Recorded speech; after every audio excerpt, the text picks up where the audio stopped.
right now on 5 on your side at 10. St. Louis makes some noise!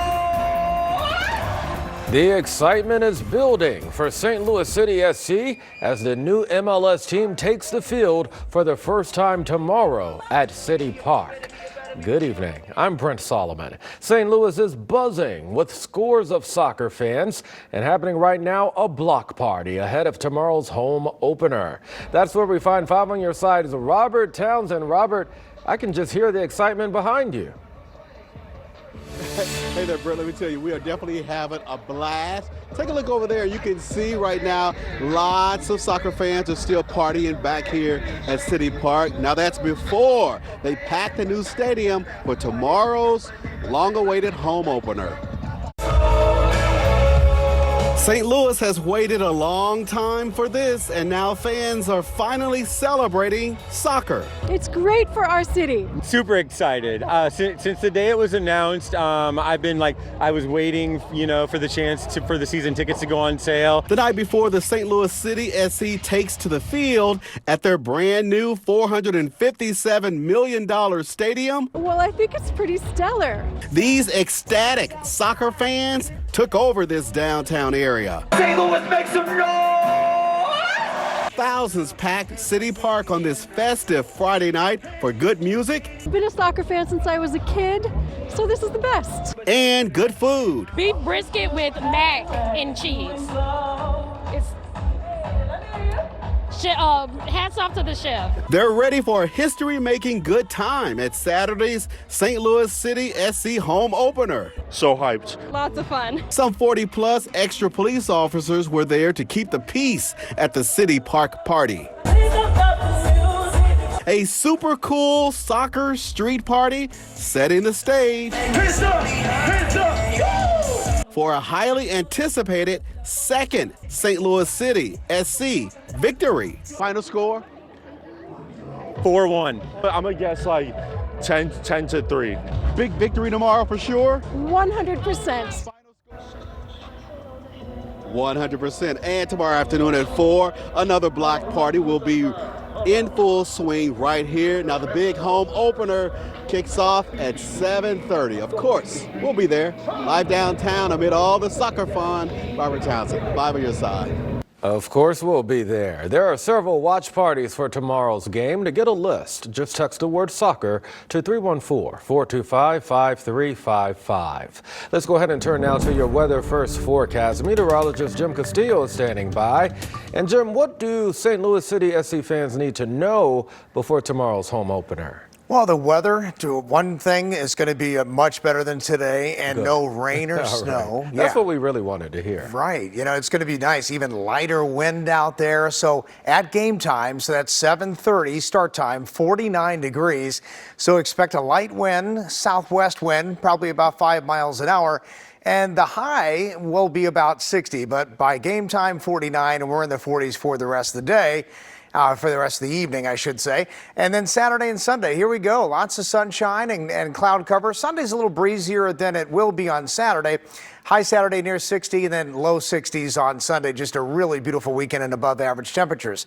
Doppler weather radar right now. No rain, no snow, no sleet. But earlier, boy, did we have a lot of rain today and a very intense low that moved just to the east of the area, bringing with it those strong wind gusts. So coming up, we'll take a look at the totals and even some snow that accumulated in parts of the area. Much more on that and the rest of the 10-day forecast coming up. Brent. All right, Jim, we'll see you shortly. Developing in Lincoln County, a mandatory evacuation order is now lifted following what could have led to a hazmat spill. Just before 5 o'clock, 2 barges carrying anhydrous ammonia broke free. This was north of the Winfield Lock and Dam. So the Winfield Foley Fire Protection District issued a mandatory evacuation to everyone within a mile south of that dam. They lifted the evacuation order about 2 hours later. The fire district said no chemicals were released. A convicted murderer on parole is now charged with attacking a grandmother in a grocery store parking lot. This happened last Thursday in the parking lot outside of Straub's in the Central West End. The victim noticed a man who police say is John White Jr. trying to break into her car. As she called 911, authorities say he attacked her. The victim's attorney tells 5 on Your Side his client claims the circuit attorney's office kept her in the dark about the case. Day late, dollar short, and you have a 70-year-old woman who's afraid to go to sleep at night because she didn't know who or where he was. 5 on Your Side reached out to the circuit attorney's office. A spokesperson said Victim Services deals directly with victims and not civil attorneys. They said the office did make contact with the victim. At his initial appearance, a judge denied White's bond request. He remains behind bars.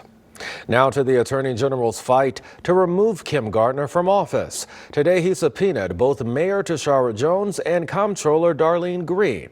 The AG is asking for documents of their communication regarding Gardner over the past 6 years.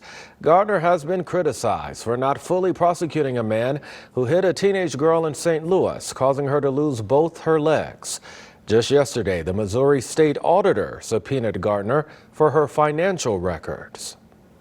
St. Louis police officers are getting a pay raise. The City and Police Officers Association reached an agreement to give officers and sergeants their largest raises in at least 2 decades. Starting pay will go from $50,000 to nearly $54,000. Those with more experience will receive higher raises. The pay increase will take effect on July 1st. Well, the former superintendent of St. Louis Public Schools has a new job. Harris Stowe State University appointed Dr. Kelvin Adams as Associate Dean and Regents Distinguished Professor for the College of Education. He will work to support strategic planning, faculty and staff development, and enrollment management. Dr. Adams will join Harris Stowe on April 3rd. Well, disgraced attorney Alex Murdaugh will spend the rest of his life behind bars. This comes one day after a jury found him guilty of killing his 22-year-old son, Paul, and his 52-year-old wife, Maggie, back in June of 2021. The sentence carries no chance of parole or early release. Murdaugh will be taken to a state prison where he will be held in the highest level of security.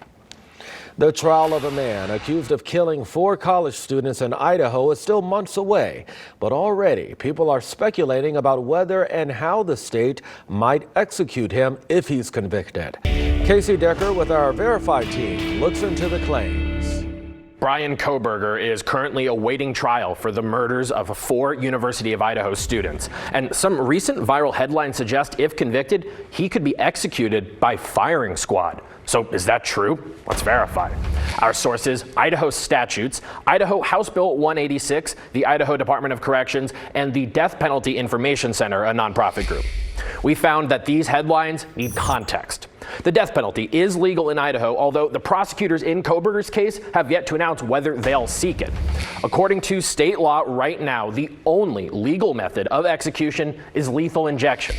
But lately, Idaho has had trouble getting the drugs they need for such executions. It's even caused a recent planned execution, Idaho's first in over a decade, to be canceled. As a result, one Idaho lawmaker has proposed a bill in the State House. This bill would make the firing squad a legal form of execution in the state if lethal injection isn't viable. If passed, it would take effect on July 1st of this year and apply to all death row inmates. Idaho has only executed 3 people in the last 50 years, all by lethal injection. 8 more are on death row and have been for decades. In that time, only 3 people nationwide have been killed by firing squad, all of them in Utah, though death by firing squad is legal in 3 other states. So while possible, Kohberger could face execution by firing squad, context is needed here. For that to happen, it would first require a conviction, a death sentence, the passage of a new state law, and for the state to be unable to get the drugs necessary for lethal injection at the time of the execution, which could be years away. With your Verify, I'm Casey Decker. If there's something you'd like us to verify, email us at verify@ksdk.com. We'll be right back. Well, a national comedy tour is rolling into St. Louis tomorrow. Check it out. You come out and you're going to be very, very satisfied. I guarantee that. Well, Pattonville High grad Lavelle Crawford will join several nationally known comedians for the 2023 Royal Comedy Tour. This is at Chaifetz Arena. Crawford tells 5 on Your Side he's thrilled to return home and share lots of laughs with fans in St. Louis. St. Louis always is love, man. I'm just excited, man. Come back, kid do good, come back home, shine in front of his people. It's always good to come back home, man. Doors open for Saturday night's Royal Comedy Tour at 7 o'clock. The show starts at 8. Jim Castillo promised us much more. Time now to get to him for his complete forecast. Hey there, Jim. Yeah, hey, so quite the storm that moved through today, as you know. A lot of us getting soaked and 2-3 inches of rain common. Some areas a little bit more than that, but the low itself is tracking into the Great Lakes now and throughout Ohio. And all the green you see on here is either flood advisories or warnings. And yes, we had a little snow. We knew we were seeing that on the models that some of us might get a little bit. And it was Macoupin County. So Carlinville, Illinois, 2.5 inches of snow at the very tail end after that heavy rain. And Standard City, Illinois, Macoupin County, 2 inches. Staunton, also Macoupin County, 0.2 inches. Edwardsville had a couple of very large wet snowflakes and then had a mixture of that. St. Peter's, even Cuba, Missouri, coming in with a little bit of sleet mixing in. So downtown St. Louis, wind gust to 51 miles an hour, then Lambert 43, Chesterfield, Spirit Airport there 39, St. Charles 63 miles an hour, and at Scott Air Force Base 44. And then the rain totals, 3.46 inches at Edwardsville. That was the most in Madison County. And then Washington, Missouri, 3 inches. Waterloo, almost 3. Cuba, over 2.5 inches, and about 2.5 in Maplewood. So a lot of the area, creeks, rivers, streams are running high.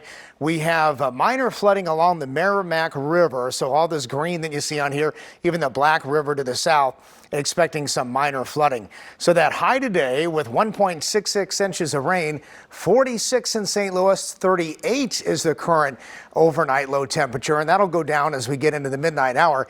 But these are the current wind speeds. So the wind is relaxed nicely, and we're expecting it to be a really nice, wind for tomorrow all day. In fact, light wind picks up a little bit as we get into Sunday. So the futurecast, if you haven't cleared up already, you will tonight. And overnight lows very cold. We're already at 38 in St. Louis, light southwest wind.